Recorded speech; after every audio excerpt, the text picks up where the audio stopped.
Welcome to The Explainer. Today, we're totally unpacking a lively, interactive, university-level masterclass all about how our memory actually works. We'll be looking at this through the high-stakes, highly structured lens of a medical college lecture. Think radiography and intense clinical training. But hey, don't worry if you aren't a med student. The exact same science of how we remember and why we forget applies to every single one of us. All right, here's our quick syllabus for today. First, we'll hit how memory actually works, then the types of memory. After that, we'll dive into why we forget things, lay out the steps in problem solving, and finally wrap it all up with actionable strategies to improve your memory. Let's get into it. So, Section 1, how memory actually works. Imagine you're standing in a busy, chaotic radiography clinic. You're trying to learn a really complex patient positioning technique for the very first time. How does all that visual and physical data actually get locked into your brain? Well, it happens in 3 distinct chronological steps. First up is encoding. This is basically your brain taking external info and translating it into a neurological language it can actually understand. Next is storage. This is all about keeping that encoded info safe for later, kind of like filing away your anatomy notes in a massive mental cabinet. And finally, retrieval. This is the make or break step, right? Recalling that stored information exactly when you need it, like trying to remember specific exposure factors during a super stressful practical exam. Let's actually test your working memory right now with a quick pop quiz pulled straight from our source materials interactive lecture. Which of these processes actually helps information enter your memory? Is it A, retrieval, B, encoding, C, sleeping in class, or D, forgetting your anatomy notes right after your exams?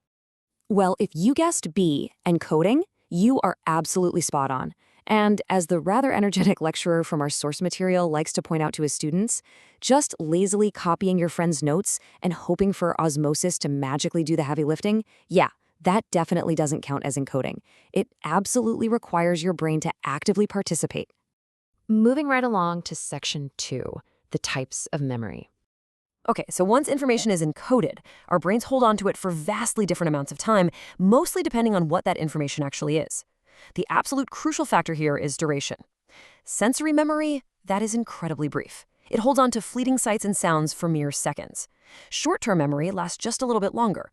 It temporarily stores thoughts or info you're actively using right in the moment, like, say, a new patient's name, for about 20 to 30 seconds. And then we have long-term memory. This is the vault. It's capable of storing complex, massive data sets, like intricate medical procedures and deep anatomical knowledge, for days, months, or literally even years. Which brings us to Section 3, why we forget things. Because, let's face it, human memory is far from perfect. What actually happens when that beautifully organized filing system completely fails, leaving us blanking on an exam or completely forgetting our ultrasound protocols? Well, the renowned memory researcher Elizabeth Loftus proposed the interference theory to explain exactly this, and it features 2 main culprits. First, we have retroactive interference. This is when newly acquired info actually overwrites or messes with old memories. It's like when a teacher learns the names of her brand new students, and suddenly, poof, she completely forgets the names of last year's class. On the flip side is proactive interference. This is when previously learned information acts like a mental roadblock, actively preventing you from forming new memories. Think about when your muscle memory of an old locker combination completely blocks you from memorizing your new one. Time for another quick interactive check to ensure you're still actively encoding. When new information blocks old memories, which of these terms applies? If you said C, retroactive interference, you hit the nail on the head. In a clinical college setting, this happens all the time. A student mixes up a brand new radiography positioning technique they just practiced, and suddenly it overrides an older technique they learned just last month. The new data basically wipes out the old. But here's a twist. Sometimes a memory isn't actually gone at all. It just needs the right trigger. This perfectly illustrates the cue-dependent theory. Basically, the information is sitting right there, perfectly intact in your long-term memory vault, but you simply cannot access it without a highly specific cue that was present when you first formed the memory. For instance, maybe you struggle to remember the details of a first date, right? But then you randomly smell the specific cologne or perfume your partner was wearing that night, and boom, that scent acts as a neurological key that instantly unlocks the entire memory. We also need to recognize that forgetting isn't always just a simple cognitive glitch. It can have very real biological or organic causes, usually stemming from physical trauma to the brain. There are two distinct types of amnesia here. Anterograde amnesia is when you lose the ability to form any brand new memories moving forward after the damage occurs. Retrograde amnesia, with retro meaning backwards, is when you lose your past memories. It essentially wipes out the information you had stored before the brain damage even happened. And beyond acute physical trauma, we absolutely have to talk about degenerative diseases. Alzheimer's disease is a profound organic cause of memory loss, and it affects 1 in 10 people over the age of 65. To put that into perspective, that's a massive portion of the aging population. It's a progressive condition that usually starts off gradually, causing a person to maybe just forget recent events or familiar daily tasks.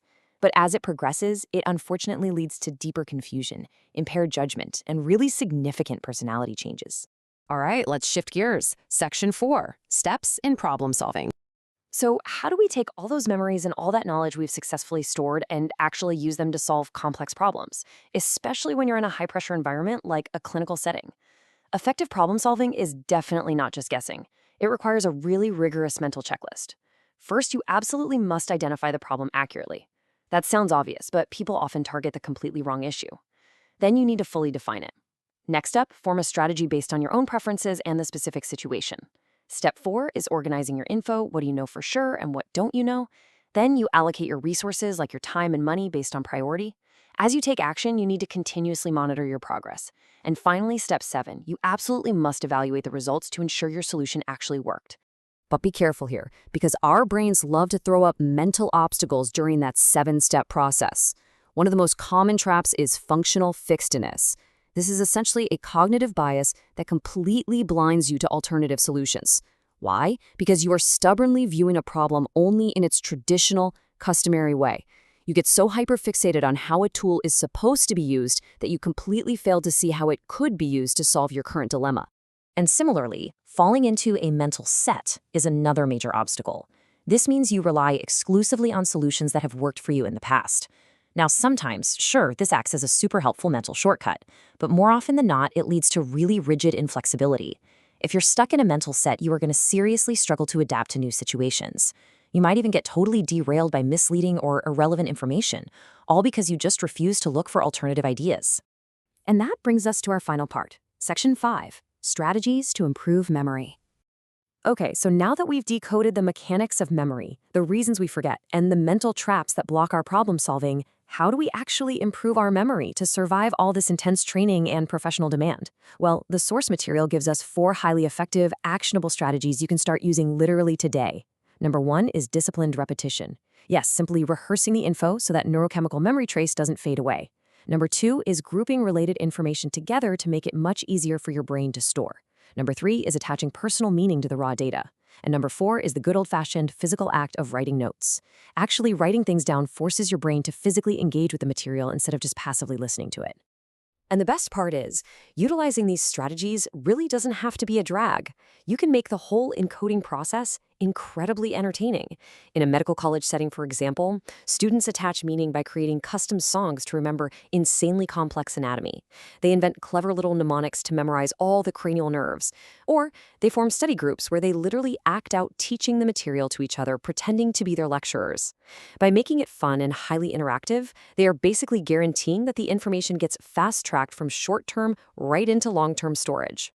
So, as we wrap up this explainer, remember that learning and remembering are highly active, not passive processes.